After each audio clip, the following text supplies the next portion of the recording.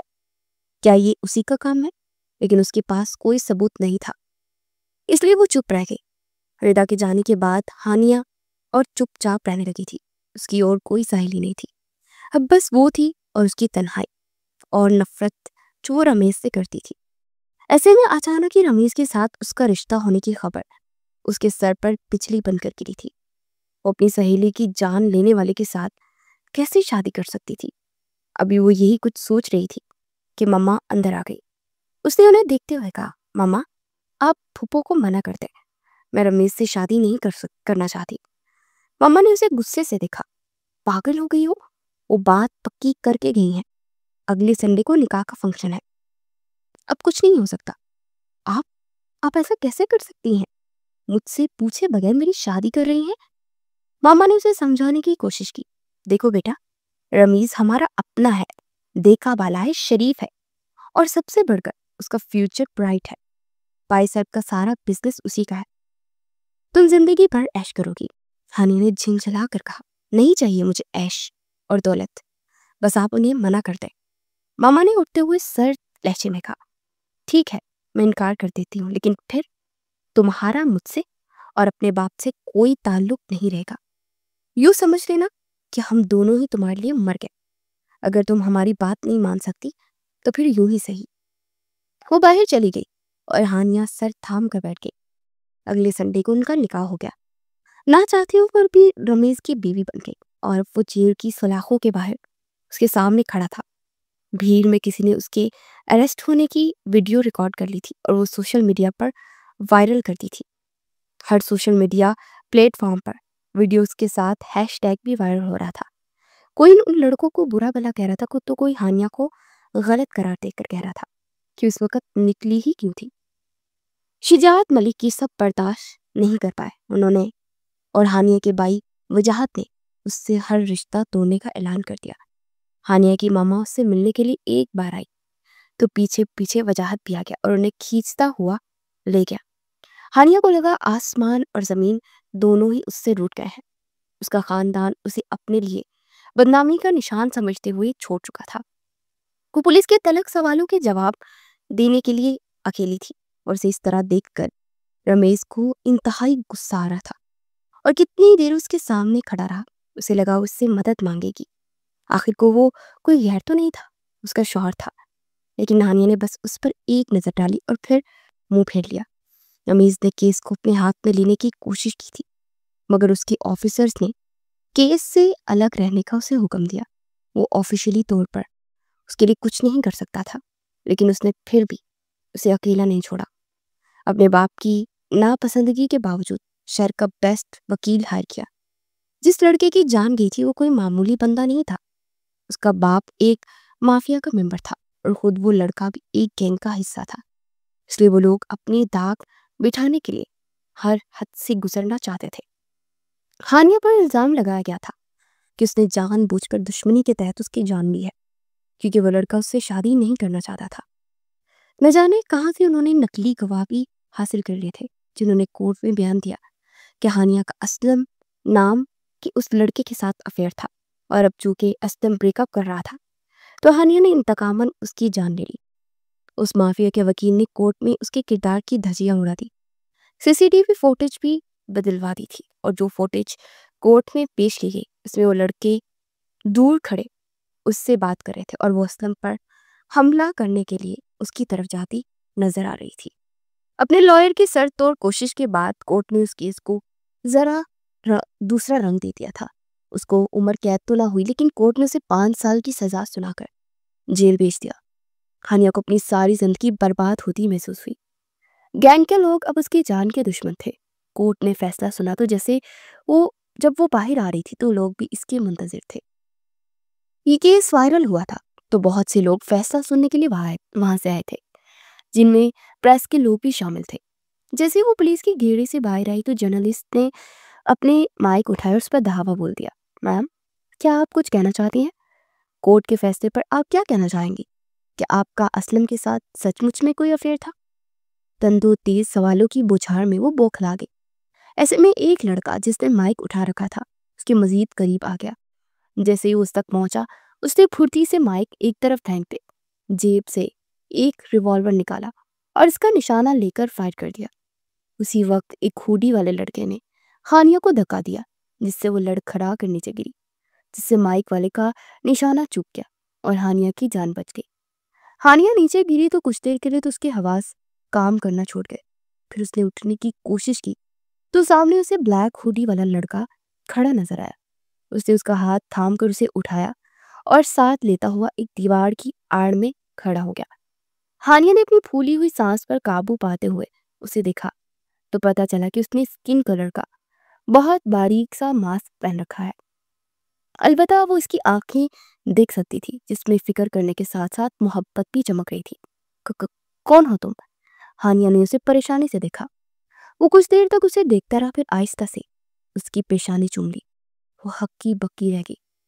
اسی وقت 2 women police constables ادھر آتی نظر آئی۔ کون ہو تم؟ ادھر ہی رکو، ایک نے دبنگ آواز میں للکارا۔ نوجوان تیزی سے پیچھے اٹھا اور ایک ہی جست میں 4 فٹ کی باؤنڈری وال پھلانگ کر چلا گیا۔ دونوں کانسٹیبل نے غصے سے دیوار کو گرا اور پھر ایک نے ہانیہ سے، کون تھا وہ؟ کیا کہہ رہا تھا؟ ہانیہ انہیں دیکھ کر رہ گئی۔ اس کے تو فرشتوں کو بھی پتا نہیں تھا کہ وہ کون ہے، لیکن اپنی پیشانی پر ابھی بھی اسے اس کے ہونٹوں کا لمس محسوس ہو رہا تھا۔ دونوں خواتین سمجھ گئی کہ ہانیہ کا منہ نہیں کھلنا ہے، اسی لیے اسے بازوؤں سے پکڑ کر آگے کھینچنے لگی تھی۔ چل اب جیل میں، تیری ساری عاشقی وہاں نکل جائے گی۔ اس کی جان کے پیچھے ہٹنے والوں کا منصوبہ فیل ہو گیا تھا، لیکن ان کا بندہ بچ کر باغ نکلنے میں کامیاب ہو گیا۔ جب فائر ہوا اور بھگدڑ مچی تو حملہ آور بھی اس کا فائدہ اٹھاتے ہوئے بھاگ نکلا۔ یوں پولیس والے ہاتھ ملتے رہ گئے۔ خود پر ہونے والا حملہ آور اور اس اجنبی نوجوان کی آمد ہانے کو سب سے شدید شوق لگا، لیکن اصل حواس تو تب اڑے جب اس نے جیل کی 4 دیواری میں قدم رکھا۔ یہ ایک 4 دیواری نہیں بلکہ پوری دنیا تھی۔ یہاں پر جس کی لاٹھی اس کی بھینس والا فارمولا چلتا تھا۔ یہاں لوگ نام کی بجائے نمبر سے پکارے جاتے تھے۔ سفید وردی پہنے قیدی عورتیں زومبیز کی طرح ادھر سے ادھر گھومتی تھی۔ ان کی آنکھیں خالی اور ویران تھی، چہرے سپاٹ اور ہنسی کھوکھلی تھی۔ بات بات پر ایک دوسرے سے جانوروں کی طرح لڑتی تھی۔ کھینچا تانی، ایک دوسرے کا حق کھانا، خود کو طاقتور ثابت کرنا ہی یہاں پر زندگی کا سب سے بڑا مقصد تھا۔ لیکن نہیں، یہ تو اس جہنم کی صرف ایک جھلک تھی۔ اصل جیل تو اور بھی زیادہ بھیانک تھی، اور اس نازوں میں پلی لڑکی کو اس بھیانک جہنم اور اس کے رہنے والوں سے زور آزمائی کرنی تھی۔ جیل کی ایک سفید وردی اور اس پر لکھا نمبر ہانیہ کو بھی الاٹ کر دیا گیا تھا۔ اب وہ ہانیہ شجاعت نہیں، قیدی نمبر 456 تھی۔ ہانیہ شجاعت کی خوبیاں، کامیابیاں، شخصیت اور ڈگری سب جیل کی 4 دیواری کے باہر رہ گئی تھی، اور اب اسے یہاں ایک الگ زندگی جینی تھی، قیدی نمبر 456 کی زندگی۔ جیل کی بیرک کے ایک میلے کچیلے بستر پر لیٹے اور مچھروں کے زہریلے ڈنگ برداشت کرتے وہ رات کے تک سوچتی رہی اور پھر نہ جانے کب نیند کی دیوی نے اسے اپنی مہربان آغوش میں لے لیا۔ اگلی صبح اسے جیلر کے سامنے پیش ہونا تھا۔ ویسے تو یہاں آتے ہی ہر قیدی کو جیلر کے سامنے پیش کیا جاتا تھا، لیکن اس بار چونکہ پرانا جیلر چند دن پہلے ہی تبدیل ہوا تھا اور نئے جیلر نے ایک دن پہلے ہی چارج سنبھالا تھا، اس لیے ہانی اور اس کے ساتھ آنے والی 2 عورتوں کو جیلر کے سامنے آج ہی پیش ہونا تھا۔ وہ تینوں جیلر کے آفس کے باہر کھڑی تھی۔ پہلے ان دونوں خواتین کو ایک ایک کر کے بلایا گیا، اس کے بعد ہانیہ کی باری آئی۔ جیلر کی کرسی پر ایک نوجوان بیٹھا تھا جو دروازے کی طرف بیک کیے ایک فائل پلٹ رہا تھا۔ ہانیہ خاموشی سے اس کی ٹیبل کے آگے جا کر کھڑی ہوئی۔ آہٹ سن کر جیلر نے اپنی ریوالونگ چیئر موڑی اور ہانیہ اسے دیکھتی رہ گئی۔ وہ رمیز سلطان تھا، ESP رمیز سلطان، جو اس کے سامنے جیلر بنا بیٹھا تھا۔ اسے یوں خود کو حیرت سے تکتے ہوئے دیکھ کر مسکرایا۔ حیران ہو رہی ہو مجھے دیکھ کر؟ ہانیہ نے اپنے تاثرات سپاٹ کر لیے۔ رمیز کچھ دیر تک اسے دیکھتا رہا، پھر اٹھ کر اسے کرسی پر بٹھاتے ہوئے بولا، بیٹھ جاؤ ہانیہ، مجھے تم سے کچھ باتیں کرنی ہے۔ وہ نہ چاہتے ہوئے بھی بیٹھ گئی۔ رمیز نے باہر موجود کانسٹیبل کو بلایا۔ وہ مستعدی سے دروازے کے پاس کھڑی ہو گئی۔ کسی کو بھی اندر آنے کی اجازت نہیں ہے، سمجھی؟ ڈسٹرب مت کرنا۔ کانسٹیبل نے معنی خیز نظروں سے ہانیہ کو دیکھا، پھر سر ہلاتے ہوئے واپس اپنی جگہ پر جا بیٹھی۔ رمیش نے دروازہ بند کر دیا اور پلٹ کر ٹیبل پر ہانیہ کے عین سامنے جا کر بیٹھ گیا۔ ادھر دیکھو میری طرف۔ اس نے خاموشی سے اس کے حکم پر عمل کیا۔ اس کی آنکھیں رات بھر جاگنے سے سرخ تھی، چہرہ اترا ہوا اور زرد تھا۔ رمیش کو لگا جیسے کسی نے اس کے دل کو بھینچ لیا ہو۔ اس نے کب سوچا تھا کہ وہ ایسے اسے حال میں دیکھے گا؟ بے اختیار ہو کر اس نے اس کے ہاتھ تھام لیے۔ تم نہیں جانتی ہانیہ، تم اس طرح یہاں دیکھ کر مجھے کتنی تکلیف ہو رہی ہے۔ ہانیہ نے آہستہ سے اپنے ہاتھ واپس کھینچ لیے۔ رمیش ہونٹ بھینچ کر اسے دیکھنے لگا، اور اس سے زیادہ تکلیف مجھے تمہاری یہ اجنبیت اور بیگانگی دیکھ کر ہوتی ہے۔ آخر کیوں کرتی ہو یہ سب؟ کیا چاہتی ہو تم؟ ہانیہ نے اسے شکایت بری نظروں سے دیکھا۔ اس کا دل چاہا اس سے پوچھ لے کہ اس نے ردا کے ساتھ وہ سب کیوں کیا تھا۔ کیا اس سے محبت کرنا اتنا بڑا جرم تھا جس کی سزا اتنی بھیانک انداز میں دی گئی تھی؟ لیکن اس نے کچھ نہیں کہا، کیونکہ اسے یقین تھا کہ وہ کبھی نہیں مانے گا۔ اچھا چلو چھوڑو یہ سب، میں تمہیں صرف یہ بتانا چاہتا ہوں کہ جیل کی دنیا بہت بری ہے۔ میں تمہیں یہاں سے نکال سکتا ہوں اگر تم… ہانیہ نے تیزی سے اس کی بات کاٹی۔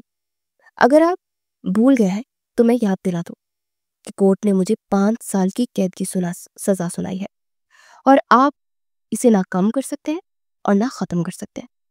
رمیش نے گہری سانس لی۔ ہاں جانتا ہوں، لیکن شاید تمہیں پاکستانی جیلوں اور یہاں کے ججز کے اختیارات کا اندازہ نہیں ہے، اس لیے ایسی بچوں والی باتیں کر رہی ہو۔ سرکاری طور پر یوں کہہ لو کہ گورنمنٹس کے ڈاکومنٹس میں تم اس جیل میں موجود رہو گی، لیکن تم یہاں سے دور اپنے گھر میں محفوظ اور پرسکون زندگی گزار سکتی ہو۔ کسی کو پتہ بھی نہیں چلے گا، اور سزا کا ٹائم بھی ختم ہونے کے بعد دکھاوے کے طور پر تم یہاں آؤ گی اور جیل سے رہا ہوتے نظر آؤ گی۔ ہانیہ اسے دیکھ کر رہ گئی، پھر آہستہ سے اٹھتے ہوئے بولی، آپ کو شکریہ جیلر صاحب، لیکن اگر آپ یہ سب صرف اس لیے کہہ رہے ہیں کہ آپ کو لگتا ہے کہ میں کمزور نظر آتی ہوں، یہاں کے ماحول کو برداشت نہیں کر پاؤں گی، تو یہ آپ کی غلط فہمی ہے۔ مجھے آپ کا احسان نہیں چاہیے۔ رمیش نے اسے غصے سے دیکھا۔ میں تم پر احسان نہیں کر رہا، تم میری بیوی ہو، عزت ہو۔ میں نہیں چاہتا کہ میں تمہیں جیلوں میں خوار ہوتا دیکھوں۔ تمہیں میری مدد کی ضرورت ہے، اسی لیے کہہ رہا ہوں۔ ہانیہ نے باہر کی طرف قدم بڑھائے۔ نہیں ہے مجھے ضرورت، نہ آپ سے کبھی بھی مدد مانگوں گی۔ رمیش نے زور سے میز پر گھونسا مارا اور گرجا، میں تمہاری اکڑ توڑ کے رکھ دوں گا ہانیہ، ایک دن کرکرا کر مجھ سے مدد کی بھیک مانگو گی۔ ہانیہ جاتے جاتے مسکرا کر پلٹی۔ مجھے بھی اس دن کا انتظار رہے گا، اگر کبھی آیا تو۔ ایک ایک لفظ چبا کر کہنے کے بعد وہ باہر نکل گئی۔ رمیش اپنے بال نوچ کر رہ گیا۔ اس کے ذہن میں غصے کا شدید ابال اٹھا، اور ایک دم سے اس کی سوچ تبدیل ہو گئی۔ کچھ سوچ کر اس نے جیل کی وارڈن کو بلایا۔ قیدی نمبر 456 پر کڑی نظر رکھو، اسے کوئی شدید نقصان نہیں پہنچنا چاہیے، لیکن جس اکڑ سے وہ گئی ہے وہ بھی مجھے اس کے اندر نہیں دکھنی چاہیے۔ میں اسے اپنے سامنے جھکا ہوا دیکھنا چاہتا ہوں۔ وارڈن نے معنی خیز انداز میں مسکرا کر سلیوٹ کیا۔ جو حکم سر، کہتے ہوئے وہ باہر نکل گئی۔ ہانیہ کی ڈیوٹی جیل کے باغیچے میں لگائی گئی تھی، جہاں اسے پودوں کی کاٹ چھانٹ کے ساتھ نئے پودوں کی کلمیں بھی لگانی تھی۔ کام خاصا مشکل تھا، لیکن اس نے دل لگا کر کیا، اس لیے ہو گیا۔ ویسے بھی اسے پھولوں اور درختوں سے محبت تھی۔ وارڈن نے اس دن اسے کچھ نہیں کہا۔ اس کا کھیل کھیلنے کا اپنا طریقہ تھا، وہ بس اسے خاموشی سے آبزرو کرتی رہی، اور ہانیہ سے کوئی خطرناک مجرم کی بجائے ایک عام سی لڑکی رکھی۔ اس کا دماغ تیزی سے سوچنے میں مصروف تھا۔ آخرکار ایک نتیجے پر پہنچنے کے بعد وہ مطمئن ہو کر اپنے آفس کی طرف چلی گئی۔ اگلی صبح ہانیہ ناشتے کے لیے لائن میں کھڑی تھی کہ کسی نے اسے زور سے دھکا دیا۔ اس کے ہاتھ سے پلیٹ چھوٹ گئی اور وہ پہلوؤں کے بل نیچے گر گئی۔ گرنے سے اسے کچھ چوٹ ضرور آئی تھی، مگر کچی زمین کی وجہ سے بچت ہو گئی۔ اسے سر اٹھا کر دیکھا تو ایک کھٹی کٹی پہلوان نما عورت اس کی جگہ پر کھڑی مسکرا رہی تھی۔ لگتا ہے تجھے کسی نے بتایا نہیں کہ میری جگہ ہے، یہاں پر کھڑا ہونا منع ہے۔ پھر تو نے کیسے یہ جگہ گھیرنے کی جرت کر لی، نازک چڑیا؟ اس کی طنز نے ہانیہ کا خون کھولا دیا، لیکن وہ آتے ہی کسی سے جھگڑا مول نہیں لینا چاہتی تھی۔ اس لیے اس نے چپ چاپ اٹھ کر اپنی پلیٹ اٹھائی اور اس کے پاس سے گزرتے ہوئے نرمی سے بولی، مجھے پتا نہیں تھا، معافی چاہتی ہوں۔ لیکن وہ پہلوان نما عورت اس کو اس خوفناک انداز میں گورتی رہی۔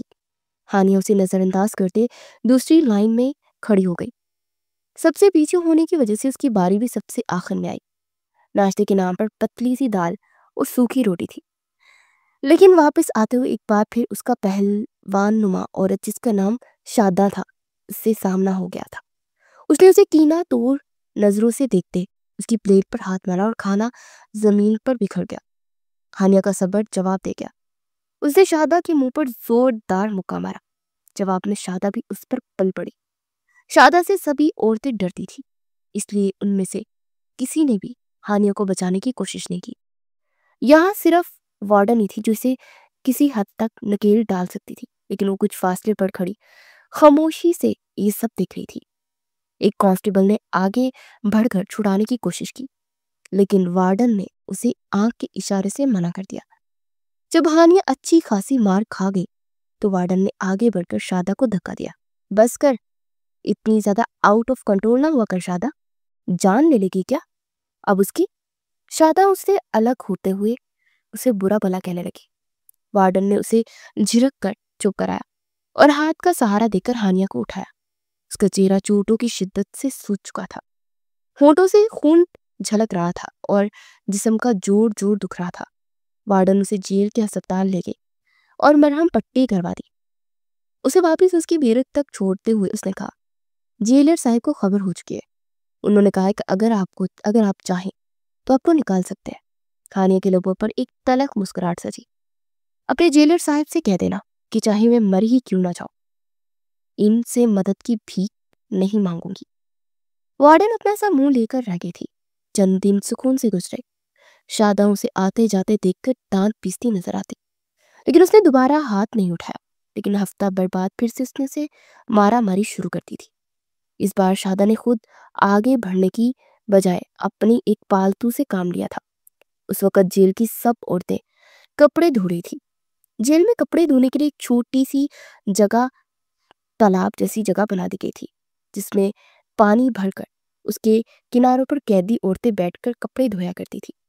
ہانیہ بھی ایک طرف پانی کا برتن رکھے کپڑوں پر صابن رگڑ رہی تھی جب کسی نے زور سے اس کے ہاتھ پر لات ماری۔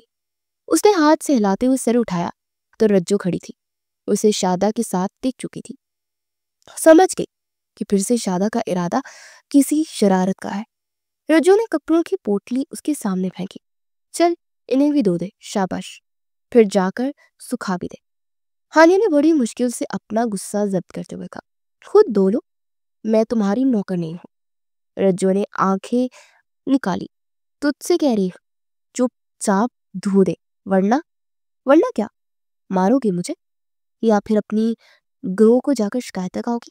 جاؤ، جو کرنا ہو کرو۔ ہانیہ بھی مقابلے کے لیے تیار ہو چکی تھی۔ اس نے کپڑے کوٹنے والی لکڑی اٹھائی اور رجو کے سامنے تن کر کھڑی ہوگی۔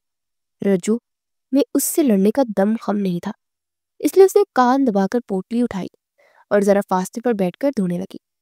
ہانیہ نے سکون کا سانس لیا اور دوبارہ کپڑے دھونے بیٹھ گئی۔ چند لمحے بعد اسے پیچھے سے آواز سنائی دی، ذرا ادھر تو دیکھ مہارانی۔ اس نے غیر ارادی طور پر مڑ کر دیکھا اور اس کے ساتھ اسے لگا جسے اس کی آنکھوں میں سینکڑوں چڑیاں گھس گئی ہوں۔ شادہ نے سرخ پسی ہوئی مرچوں کا پورا پیکٹ اس کے چہرے پر انڈیل دیا۔ وہ دونوں ہاتھوں سے چہرہ تھامے پوری طرح چیخنے لگی، پھر اندھوں کی طرح ادھر ادھر ہاتھ مارتے ہوئے تالاب میں جا گری۔ پوری ہوش میں ہونے سے پہلے اس کے کانوں میں شادہ کے کہکے ضرور سنے تھے، اور اس کے چند گھنٹے بعد جب ہسپتال کے ایک بیڈ پر وہ بے ہوش پڑی تھی تب رمیز ہسپتال میں اس کے سرہانے کھڑا۔ اس کو جیل کے واقعات اور قیدیوں کی سخت مزاجی کا علم تھا، لیکن شادہ اس قدر دکھا دے گی اس کا اندازہ نہیں تھا۔ اس کے سامنے وارڈن اور شادہ سر جھکائے کھڑی تھی۔ اس نے ہونٹ کھینچ کر دیکھا، یہ کیا کیا تم لوگوں نے؟ حد ہوتی ہے ہر چیز کی، میں نے کہا تھا نا کہ اسے نقصان نہیں پہنچنا چاہیے۔ وارڈن نے ہکلاتے ہوئے وہی صفائی پیش کی، سر میں نے اس سے کہا تھا کہ ذرا ہلکا ہاتھ رکھے، لیکن اس کے سر پر پتلے کا بھوت سوار تھا۔